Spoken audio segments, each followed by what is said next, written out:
नवम श्रेणी summer vacation holiday homework 2025 Odia प्रश्नर उत्तर आम एठारे आज आलोचना करबा। भिडियोटी को आपण संपूर्ण देखंतु। प्रथम नंबर वंदे उत्कल जननी कवितारू कविंक देशभक्तिर परिचय दियो। मु उत्तरटी एठारे लिखिछि देखंतु। वंदे उत्कल जननी केवल एक कविता नुहे बरं ओडिया जातिर गर्व अस्मिता एवं देश प्रेमर एक ज्वलंत प्रतीक। एही संगीत कांत कवि लक्ष्मीकांत महापात्रंक द्वारा 1912 मसीहारे रचित। उत्कल सम्मिलनीर बालेश्वर अधिवेशन रे प्रथम थर पाई गान करा जायथिला, जहा ओडिशार स्वाधीनता और स्वतंत्र परिचय पाई एक अस्त्र भावे व्यवहृत होइथिला। कविंक देशभक्तिर परिचय। लक्ष्मीकांत महापात्र जड़े विशिष्ट ओडिया साहित्यिक, स्वाधीनता संग्रामी एवं जातीयतावादी कवि थिले।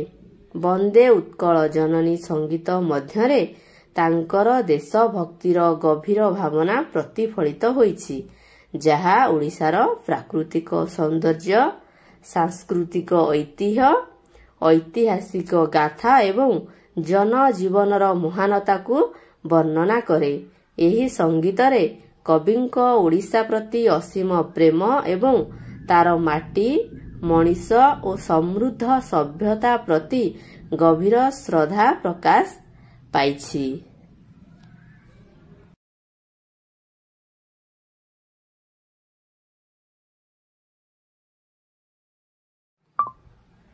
ओडिशार सौंदर्य और ऐतिह्यर वर्णना। संगीतर प्रति पदरे कवि ओडिशार प्राकृतिक संपद, संस्कृति और आध्यात्मिक महत्व को चित्रण करिसंती, जेपरी पूत पयोधिबी धौत शरीर, ताल तमाल सुशोभित तीर। ओडिशार पवित्र समुद्र तट और ताल तमाल वनर सौंदर्य वर्णना करिसंती। घन घन राजित अंगे नील भूधरमाला साजे तरंगे। ओडिशार सबुज जंगल और नील पर्वतमाला गुड़िकर वर्णना कविंक मातृभूमि प्रति गभीर आकर्षण और सम्मान को प्रतिफलित करे। ओडिया अस्मिता और स्वाधीनतार आह्वान। कविंक एही रचना औपनिवेशिक शासन समय रे ओडिया जनसाधारण को एकता और स्वाधीनता संग्राम पाई प्रेरणा जोगाइथिला। संगीत रे ओडिशा को जननी भावे संबोधन करा जायछि, जहा मातृभूमि प्रति अनुराग और भक्तिर प्रतीक।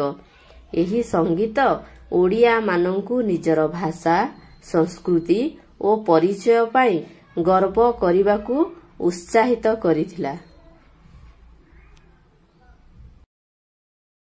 सांस्कृतिक और आध्यात्मिक गौरव। कवि ओडिशार सांस्कृतिक और आध्यात्मिक ऐतिह्य को मध्य उज्जवल करिसंती, जेपरी ज्ञान विज्ञान प्रदर्शित नेत्र, योगी ऋषिगण उटज पवित्र। ओडिशार ज्ञान विज्ञान और आध्यात्मिक चिंतनर महत्व। सुंदर मंदिर मंडित देशा, चारु कलाबली शोभित बेशा। ओडिशार मंदिर और कला संस्कृतिर गौरव। एही पंक्ति गुड़िक ओडिशार ऐतिहासिक और सांस्कृतिक मूल्यबोध प्रति कविंक गभीर श्रद्धा को दर्शाए। वीरत्व और त्यागर आदर्श। संगीतरे ओडिशार वीर संतान मानकु स्मरण करा जायछि। उत्कल सुरवर दर्पित गेहा, अरिकुल सुनित चर्चित देहा। उत्कलर वीर माने जेउ शत्रुर रक्तरे रंजित होई मातृभूमि पाई त्याग करिसंती, एहा कविंक देश पाई वीरत्व और आत्म बलिदानर आदर्श को प्रतिष्ठा करे।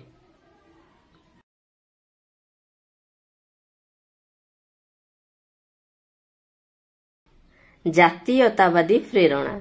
लक्ष्मीकांतक एही संगीत ओडिया जनगण को एकता, संघबद्धता और जातीयतावादी चेतनारे उद्बुद्ध करिथिला।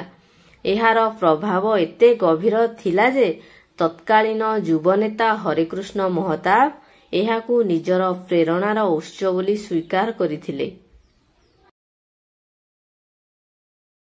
ବନ୍ଦେ ଉତ୍କଳ ଜନନୀ ସଙ୍ଗୀତ କାନ୍ତକବି ଲକ୍ଷ୍ମୀକାନ୍ତ ମହାପାତ୍ରଙ୍କ ଦେଶଭକ୍ତିର ଏକ ଅମର ପ୍ରକାଶ। ଏହା ଓଡ଼ିଶାର ସୌନ୍ଦର୍ଯ୍ୟ, ସଂସ୍କୃତି ଓ ବୀରତ୍ୱକୁ ଉଦ୍ଘୋଷଣ କରିବା ସହିତ ଓଡ଼ିଆ ଜାତିକୁ ଏକତା ଓ ସ୍ୱାଭିମାନର ପଥରେ ଆଗେଇ ନେଇଛି। କବିଙ୍କ ଏହି ସୃଷ୍ଟି ଆଜି ମଧ୍ୟ ଓଡ଼ିଆମାନଙ୍କ ହୃଦୟରେ ଦେଶପ୍ରେମର ଅଗ୍ନି ଜାଗ୍ରତ କରୁଛି ଏବଂ ସେମାନଙ୍କୁ ନିଜ ମାତୃଭୂମି ପ୍ରତି ଗର୍ବିତ ହେବାକୁ ପ୍ରେରଣା ଦେଉଛି। ଆମର 1 ନମ୍ବର ଏଠି ସରିଯାଇଛି। ଏବେ ଆମେ ଦେଖିବା 2 ନମ୍ବର। 2 ନମ୍ବର ଦେଖିବା ବନ୍ଦେ ଉତ୍କଳ ଜନନୀ କବିତାରୁ ଉତ୍କଳର ବୈଶିଷ୍ଟ୍ୟ ଉଲ୍ଲେଖ କର। ବନ୍ଦେ ଉତ୍କଳ ଜନନୀ ସଙ୍ଗୀତରେ କାନ୍ତକବି ଲକ୍ଷ୍ମୀକାନ୍ତ ମହାପାତ୍ର ଓଡ଼ିଶାର ସାଂସ୍କୃତିକ, ଐତିହାସିକ ଓ ପ୍ରାକୃତିକ ବୈଶିଷ୍ଟ୍ୟକୁ ଅପୂର୍ବ ଭାବେ ବର୍ଣ୍ଣନା କରିଛନ୍ତି। ଏହି କବିତା ଓଡ଼ିଶାର ମାତୃଭୂମି ପ୍ରତି ଗଭୀର ଶ୍ରଦ୍ଧା ଓ ଗୌରବ ପ୍ରକାଶ କରେ। ମୁଖ୍ୟ ବୈଶିଷ୍ଟ୍ୟଗୁଡ଼ିକ ହେଲା 1ରେ ପ୍ରାକୃତିକ ସୌନ୍ଦର୍ଯ୍ୟ, 2ରେ ସାଂସ୍କୃତିକ ଐତିହ୍ୟ, 3ରେ ଐତିହାସିକ ଗୌରବ, 4ରେ ଜାତୀୟତାବୋଧ, 5ରେ ଭାଷା ଓ ଭାବନା। ଆମେ ସବୁ ପଏଣ୍ଟ ଗୁଡ଼ିକୁ ଏଠି ଆଲୋଚନା କରିବା। ପ୍ରାକୃତିକ ସୌନ୍ଦର୍ଯ୍ୟ କବିତାରେ ଉତ୍କଳର ନଦୀ ଯେମିତିକି ଆମର ମହାନଦୀ କାଠଯୋଡ଼ି, ସମୁଦ୍ର ଚିଲିକା ବା ବଙ୍ଗୋପସାଗର, ପର୍ବତ ନୀଳାଚଳ ଗନ୍ଧମାର୍ଦ୍ଦନ ଓ ସବୁଜ ବନାନୀର ଚିତ୍ର ଉପସ୍ଥାପନ କରାଯାଇଛି, ଯାହା ଓଡ଼ିଶାର ଅପରୂପ ସୌନ୍ଦର୍ଯ୍ୟର ଗୁଣଗାନ କରେ। ସାଂସ୍କୃତିକ ଐତିହ୍ୟ କବିତାଟି ଓଡ଼ିଶାର ସାହିତ୍ୟ, କଳା, ନୃତ୍ୟ, ଓଡ଼ିଶୀ ନୃତ୍ୟ, ସଙ୍ଗୀତ ଓ ପର୍ବପର୍ବାଣୀର ଗୌରବମୟ ପରମ୍ପରାକୁ ନିଖୁଣ ଭାବେ ବର୍ଣ୍ଣନା କରେ। ଏହା ଜଗନ୍ନାଥ ସଂସ୍କୃତି ଓ ମନ୍ଦିର କଳାର ମହିମାକୁ ମଧ୍ୟ ପ୍ରତିଫଳିତ କରେ। ଐତିହାସିକ ଗୌରବ ଉତ୍କଳର ପୁରାତନ ରାଜବଂଶ, କଳିଙ୍ଗ ଯୁଦ୍ଧର ବୀରତ୍ୱ ଓ ଅଶୋକଙ୍କ ଶାନ୍ତି ବାର୍ତ୍ତା ଏହି ଗୀତରେ ପ୍ରତିଧ୍ୱନିତ ହୁଏ। ଏହା ଓଡ଼ିଆ ଜାତିର ସଂଘର୍ଷ ଓ ସମୃଦ୍ଧ ଇତିହାସକୁ ସ୍ମରଣ କରାଏ। ଜାତୀୟତାବୋଧ ଗୀତଟି ଓଡ଼ିଆଙ୍କ ମଧ୍ୟରେ ଏକତା, ପର୍ବ ଓ ମାତୃଭୂମି ପ୍ରତି ଭକ୍ତି ଜାଗ୍ରତ କରେ। ଏହା ଓଡ଼ିଶାର ସନ୍ତାନମାନଙ୍କୁ ନିଜର ମାଟି ଓ ସଂସ୍କୃତି ପ୍ରତି ନିଷ୍ଠାବାନ ହେବାକୁ ପ୍ରେରଣା ଦିଏ। ଭାଷା ଓ ଭାବନା ଗୀତର ସରଳ ଓ ଶକ୍ତିଶାଳୀ ଓଡ଼ିଆ ଶବ୍ଦମାଳା ପାଠକ ଓ ଶ୍ରୋତାଙ୍କ ହୃଦୟରେ ଗଭୀର ଭାବନା ସୃଷ୍ଟି କରେ। ଏହାର ସୁର ଓ ଛନ୍ଦ ଉତ୍କଳର ଆତ୍ମାକୁ ପ୍ରତିଫଳିତ କରେ। ବନ୍ଦେ ଉତ୍କଳ ଜନନୀ ଓଡ଼ିଶାର ସମଗ୍ର ପରିଚୟକୁ ଏକ ଆବେଗପୂର୍ଣ୍ଣ ଓ ଗୌରବମୟ ସଙ୍ଗୀତ ମାଧ୍ୟମରେ ଉପସ୍ଥାପନ କରେ, ଯାହା ଓଡ଼ିଆ ଜାତିର ଅସ୍ମିତାର ପ୍ରତୀକ ସ୍ୱରୂପ।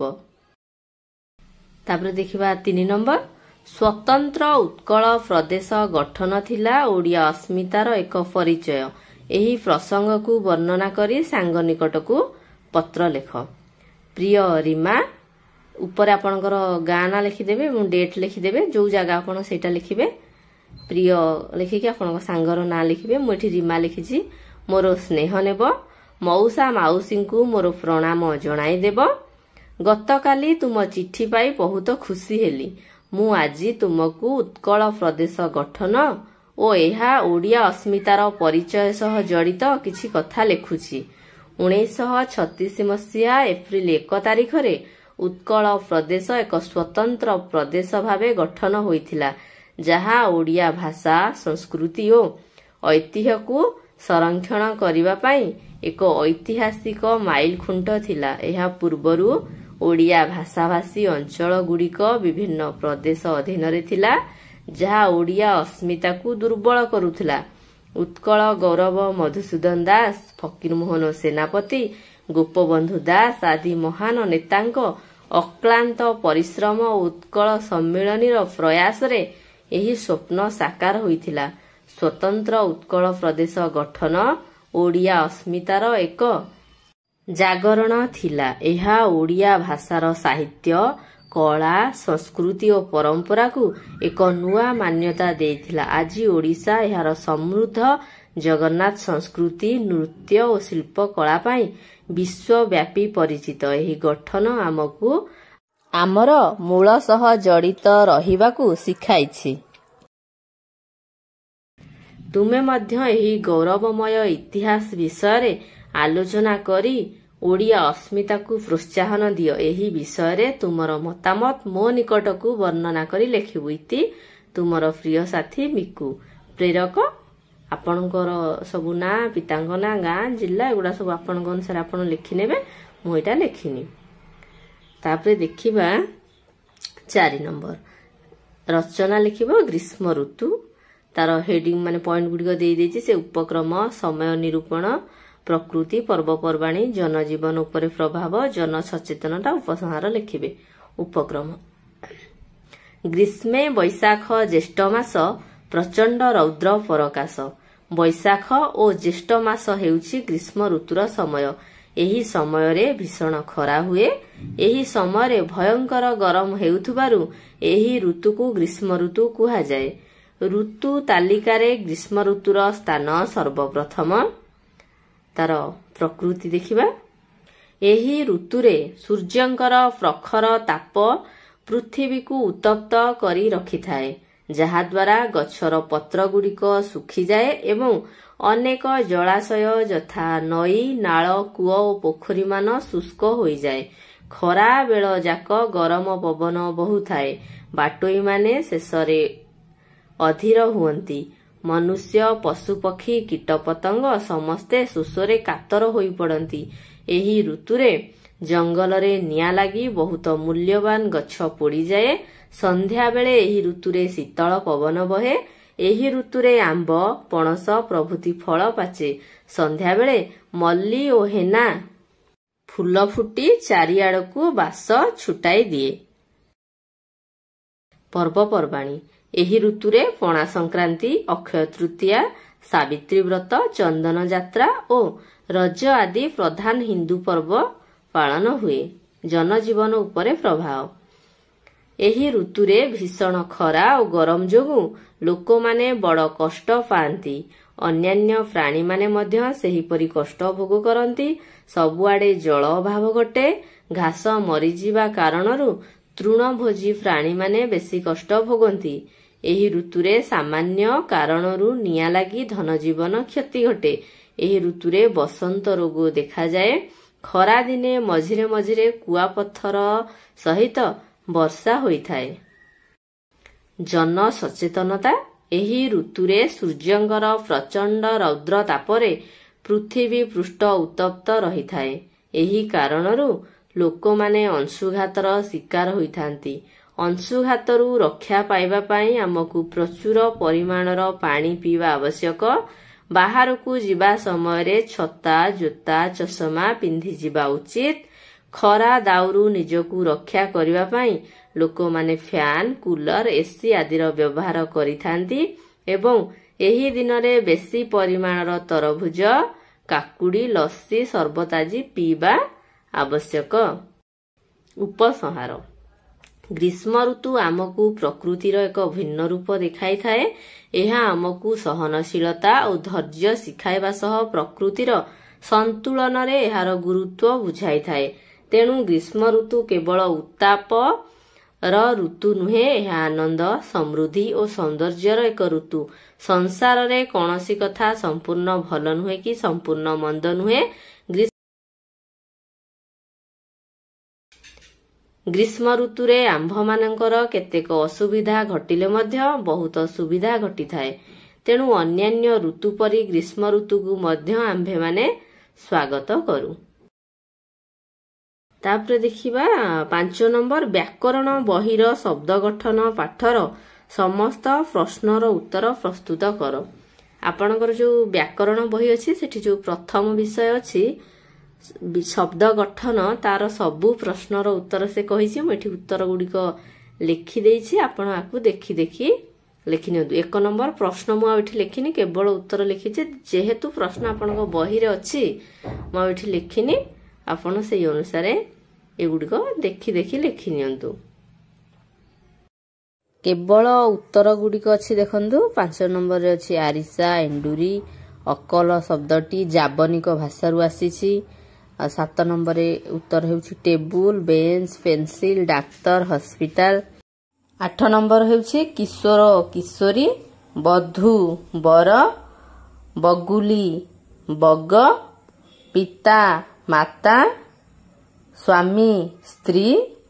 एहीपरि भाव में 8 नंबर आमर होछि। तापर देखिबा 9 नंबर जेउठारू व्यक्ति बा वस्तुर संख्या जना पड़ी थाए ताहाकू वचन कुहा जाए। 10 नंबर पुत पुत्र पुत पवित्र। एहीपरि भाव में आपण सब प्रश्न गुडी को लिखि नियंतु। देखंतु ए भिडियोटी तैयारी करिया पई बहुत परिश्रम मते करिवा को पड़िछि। आपण भिडियोटी को लाइक करंतु जदि आपन को भल लागुछि एवं आम चैनल को मध्य सब्सक्राइब करंतु कारण गोटे वीडियो प्रस्तुत करिया पई बहुत समय हमकु लागुछि लेखिबा एडिटिंग करिबा पुणी वॉइस देकी अपलोड करिबा। तेणु समस्तंकठू मु सब्सक्राइब एवं लाइक आशा करूछि। आपन को जदि भल लागिबो आपन करंतु जदि भल लागुनी ताले डिसलाइक मध्य करि परिबे। देखंतु हमर बहिर प्रश्न गुडी को मिठा प्रश्न लिखिनी केवल उत्तर लिखि देछि। आपण उत्तर गुडी को देखि देखि लिखि परिबे। आम चैनल रे आगरू प्रथम श्रेणी रु अष्टम श्रेणी पर्यंत समस्त होमवर्क रो प्रश्न एवं उत्तर अपलोड हेई सारिछि।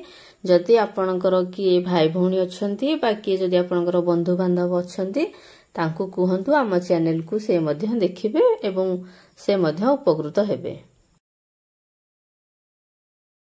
तापर देखंतु एबे 13 नंबर स्थापन स्थापित ज्ञापन ज्ञापित पालन पालित चालन चालित पाठन पाठित। एहीपरि भाव में 13 नंबर टी हमर अछि। तापर 14 नंबर देखिबा। 14 नंबर अछि धनरत्न ख रे हबो बंधु बांधव ग रे हबो तमाशा। 6 नंबर कांत कवि लक्ष्मीकांतक समसामयिक कवि मानकर नामर एक सारणी प्रस्तुत करी सेमानकर साहित्य कृति गुडी को लेख। कांत कवि लक्ष्मीकांतक समसामयिक कवि माने हेउछंती मधुसूदन राव राधानाथ राय गोपबंधु दास नंदकिशोर बळ कालीचरण पट्टनायक एवं सेमानकर साहित्य कृति गुडी को आमे देखिबा। वर्तमान मधुसूदन रावंकर होउची उत्कल भ्रमण बसंत गाथा राधानाथ रायंकर होउची चिलिका महायात्रा गोपबंधु दासकर होउची बंदीर आत्मकथा कारागार नंदकिशोर बळंकर होउची निर्झरणी कनकलता नीलमणि सावित्री कालीचरण पट्टनायकर होउची गर्ल्स स्कूल नाटक। एवं आपण चाहिले आहुरी बहुत गुडे लिखि परिबे। मु जेतिकी कलेक्ट करि पारिछि एठी लिखिछि एवं एठी आपनकर 6टी नंबर सरी जाइछि। जदि वीडियोटी आपनको भल लागिबो वीडियो को लाइक करिवे चैनल को सब्सक्राइब करिवे। जदि किछि भूल भाल मु लिखिथिबी ताहाले कमेंट माध्यम रे मध्य जणैबे। जदि भल लिखिथिबी ताहाले कमेंट माध्यम रे मध्य जणैबे।